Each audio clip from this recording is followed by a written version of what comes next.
নমস্কার সুধী সুপ্রিয় দর্শক মণ্ডলী, ভোরের আলো ইউটিউব নিউজ চ্যানেলে আপনাদের সবাইকে স্বাগত। সুপ্রভাত। আজ 26শে অক্টোবর রবিবার।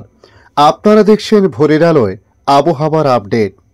প্রবল হয়ে 100 কিমি গতিতে ঘূর্ণিঝড় ডাঙায় আছড়ে পড়তে পারে আগামী মঙ্গলবার, এমনই ইঙ্গিত আবহাওয়া দপ্তরের। সতর্কতা কলকাতাতেও।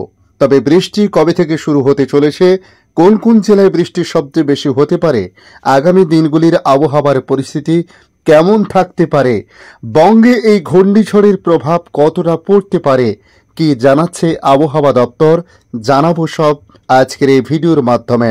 আসছি বিস্তারিত আলোচনায়। বঙ্গোপসাগরের ওপরে তৈরি নিম্নচাপ ধীরে ধীরে স্থলভাগের দিকে এগোচ্ছে।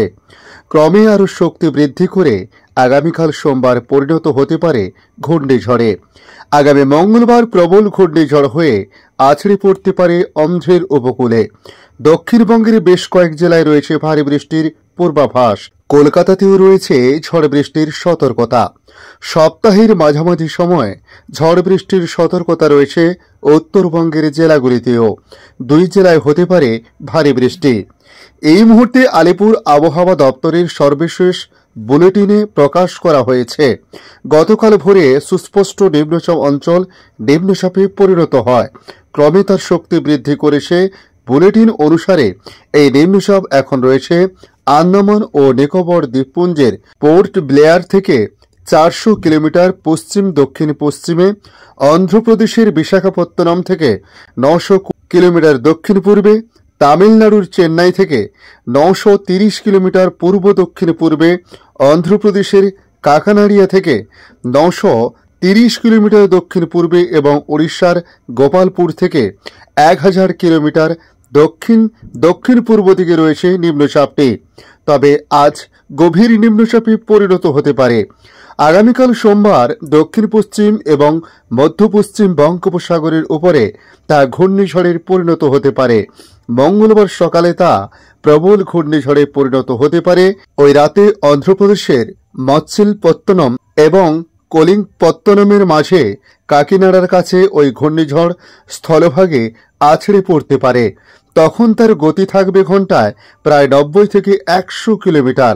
দমকা হাওয়ার বেগ হতে পারে 110 কিলোমিটার পর্যন্ত। এদিকে দক্ষিণবঙ্গের আবহাওয়ার পরিস্থিতি নিয়ে যা জানানো হয়েছে, আজ রবিবার দক্ষিণবঙ্গের কোনো জেলাতে বৃষ্টির সম্ভাবনা নেই। আগামীকাল সোমবার উপকূলের জেলাগুলিতে হালকা বৃষ্টির সম্ভাবনা রয়েছে। সেই তালিকায় রয়েছে দক্ষিণ 24 পরগনা, পূর্ব ও পশ্চিম মেদিনীপুর, ঝাড়গ্রাম। পাশাপাশি আগামী মঙ্গলবার থেকে শুক্রবার পর্যন্ত দক্ষিণবঙ্গের সব জেলায় হালকা বৃষ্টির সম্ভাবনা রয়েছে। তবে জেলার সব জায়গায় সমানভাবে বৃষ্টিপাত হবে না। মঙ্গলবার ভারী বৃষ্টিপাত হতে পারে 7 থেকে 11 সেন্টিমিটার পর্যন্ত। দক্ষিণ 24 পরগনা, পূর্ব মেদিনীপুরে এই বৃষ্টিপাতের সম্ভাবনা সবচেয়ে বেশি। পাশাপাশি কলকাতা, হাওড়া, হুগলি, উত্তর 24 পরগনা, পশ্চিম মেদিনীপুর, ঝাড়গ্রামে হালকা বৃষ্টি, তার সঙ্গে ঘন্টায় 30 থেকে 40 কিলোমিটার গতিতে ঝোড়ো হাওয়া বইতে পারে। এই জেলাগুলিতে রয়েছে হলুদ সতর্কতা। বুধবার এবং বৃহস্পতিবার দক্ষিণবঙ্গের সব জেলায় ঝড় বৃষ্টির জন্য হলুদ সতর্কতা জারি করা হয়েছে। বুধবার হাওড়া, উত্তর ও দক্ষিণ 24 পরগনা, পূর্ব ও পশ্চিম মেদিনীপুরে ভারী বৃষ্টির সম্ভাবনা রয়েছে। মঙ্গলবার থেকে বৃহস্পতিবার পর্যন্ত তাই মৎস্যজীবীদের সমুদ্রে যেতে বারণ করা হয়েছে। এদিকে উত্তরবঙ্গে আজ এবং আগামীকাল ঝড় বৃষ্টির কোনো সম্ভাবনা নেই। তবে মঙ্গলবার থেকে শুক্রবার পর্যন্ত উত্তরবঙ্গের 8 জেলাতেই বৃষ্টির পূর্বাভাস রয়েছে। তবে জেলার সব জায়গায় বৃষ্টি হবে না, কোথাও কোথাও হতে পারে ভারী বৃষ্টি। বুধবার জলপাইগুড়ি, উত্তর দিনাজপুর, দক্ষিণ দিনাজপুরে ঘন্টায় 30 থেকে 40 কিলোমিটার গতিবেগে দমকা ঝোড়ো হওয়ার জন্য হলুদ সতর্কতা জারি করা হয়েছে। বৃহস্পতিবারও বৃষ্টির সম্ভাবনা রয়েছে জলপাইগুড়ি, উত্তর দিনাজপুর এবং মালদাহতে। এখানে ভারী বৃষ্টিপাতের কথা বলা হয়েছে। শুক্রবার জলপাইগুড়ি, আলিপুরদুয়ারে হতে পারে ভারী বৃষ্টি। আজকের আপডেট এই পর্যন্ত। পরবর্তী আপডেটের জন্য আমাদের এই ইউটিউব নিউজ চ্যানেলটিকে সাবস্ক্রাইব করে কাছে বেল চিহ্নতে ক্লিক করে অল চিহ্নতে প্রেস করে রাখার জন্য রিকোয়েস্ট করলাম। পাশাপাশি আপনারা কোথা থেকে ভিডিওটি দেখছেন অতি অবশ্য কমেন্ট বক্সে কমেন্ট করে জানাতে পারেন। ধন্যবাদ।